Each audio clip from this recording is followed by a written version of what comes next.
Now just to close this off, I'm just going to quickfire recommend a few bands to people. Blind Guardian, Rhapsody of Fire, Edguy, Avantasia, Hammerfall, Galnerius, obviously. If you're into technicalities, go ahead and listen to Ailstorm, they're pirate metal on the site, and it's cheesy as all hell, but it's catchy. If you're in the mood for keyboards, go ahead and check out Stradivarius. They're okay sometimes, and they have the most pitched harmonies you'll ever hear. Alrighty then, that's a lot of names. I'll try and listen to as many of them as I can. Yeah, I've kind of listened to a lot of them. That's my lead on for that. A huge recommendation of the most nerdy sounding bands you will ever listen to, especially Rhapsody of Fire. It's worth noting that they're nerds to the point that their now former founder, the guy sadly left now, thought that the music was so over the top that no possible story could possibly fit it, so he wrote his own as lyrics. Oh, wow. And it went on for 10 albums. Okay, that's pretty impressive, I won't lie. Yeah, I definitely recommend them. Leading on from that, one other big nerdum I can mention right now. I've already said this before in other places, but I'm a massive martial arts nerd, I won't deny it. Yep, I saw that one coming. Yeah. It's kind of hard to describe why I'm so fascinated by martial arts, because like I've said also in other videos, I really dislike violence and gore, so it's kind of an odd paradox. I think part of the reason I got into it was kind of because of being inspired by stuff like Street Fighter and Dragon Ball Z and that kind of thing, and also because I really started trying to write action stories, and I kind of felt that I probably should get some experience, or at least some more knowledge about, you know, the actual fighting itself. And then I went into kickboxing, learned that, and then I had like this big martial arts book and I read that. There were all these different styles and that was interesting. And then I moved away from kickboxing to Tai Chi, and then I learned even more about the philosophy and learned more about the internal side of martial arts. So that just got me intrigued, and it's just kind of been snowballing from there. And in fact, actually, I think the main reason of martial arts is just I love learning about it. It's just like, I think when we were talking about video games, we said before that there was so many different stories to uncover. It's also the same way I feel about martial arts. There's just so many different philosophies, laws, styles and approaches, etc. that I just absolutely enjoy reading about. I mean, and what I also loved as well is also trying to apply that just to, well, I guess part of me can say it's on daily life and how I approach people, because I'm kind of self-conscious, so I try to improve myself wherever I can. But also, I love applying that to writing. I mean, Sven, who roleplays with me regularly via text, knows that I do get a little bit detailed with the fight sequences of it. I can vouch for it, but I will say this, like real martial arts, it's really fun to watch.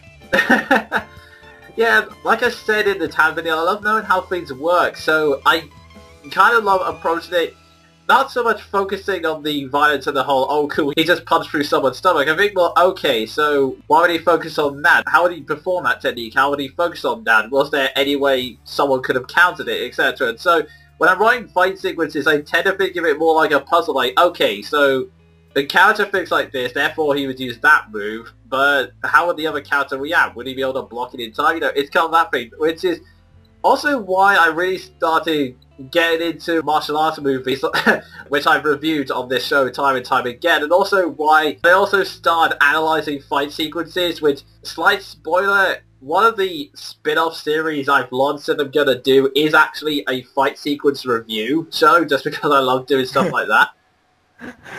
Well, if this is anything to go by, you're knowledgeable, so I look forward to watching that.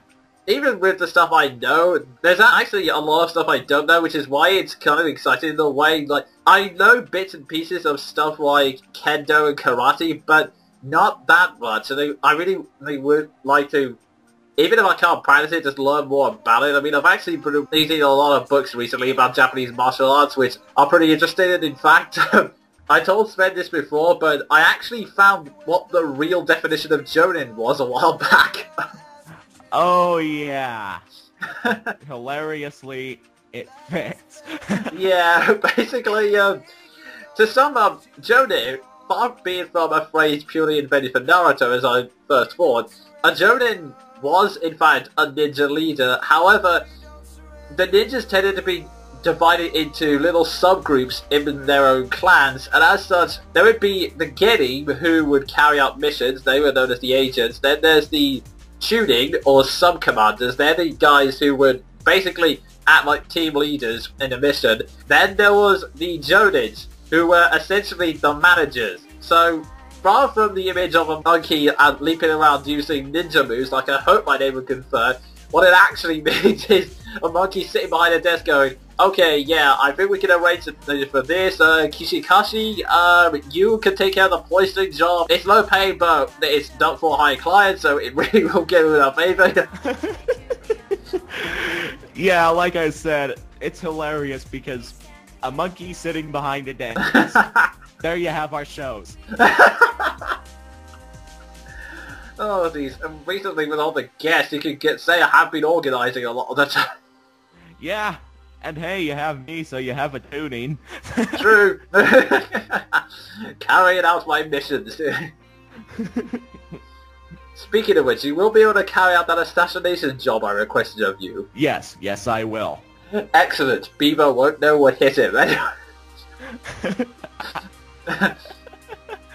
Just a quick disclaimer, we actually have nothing against Justin Bieber, and we have no plans to kill him, and we're not secret ninjas.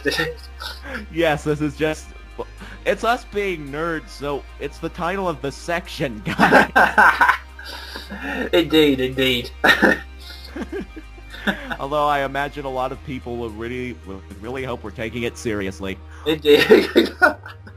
But yeah, martial arts is a pretty big nerd of mine, and that also led on to why I did Dark Age reenactments, because I was doing a lot of fantasy stuff, and I wanted, writing a lot of fantasy stuff, so I wanted to learn a bit more about how the weapons work, what type of armor you'd use, etc. Although, there are limits. I mean, I could have gone on to live roleplay. That's just...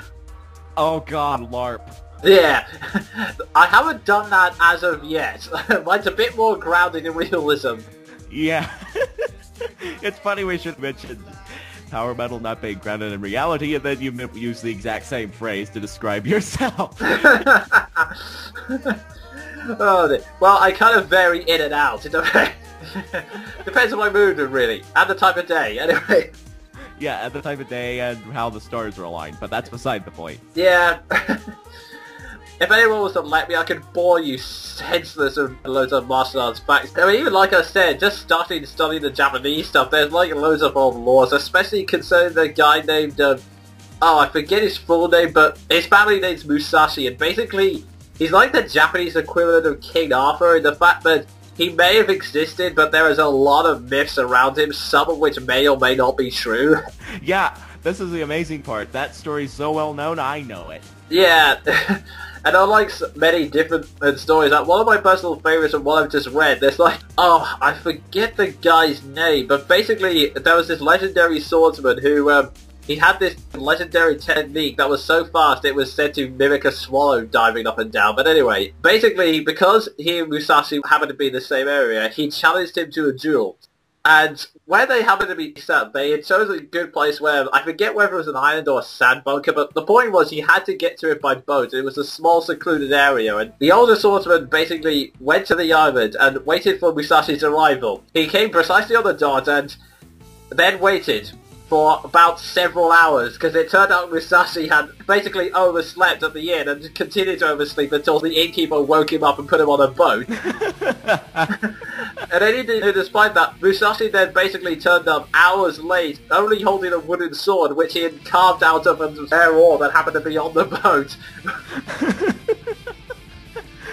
And even then, what was even cool is that Musashi had still managed to win anyway, mostly by psyching the opponent up, because obviously the guy he was facing was already a bit miffed about the fact that he had arrived late and with what was essentially a whittled stick. Actually, but yeah, there was also this kind of seemingly badass mode in the story where, in order to try and psych him out, the older swordsman showed his willingness to die by basically unsheathing his sword and then throwing the scabbard away into the sea. And Musashi, he calmly responded, "You must have little confidence in your skill if you're throwing away a scabbard like you're not going to use it again."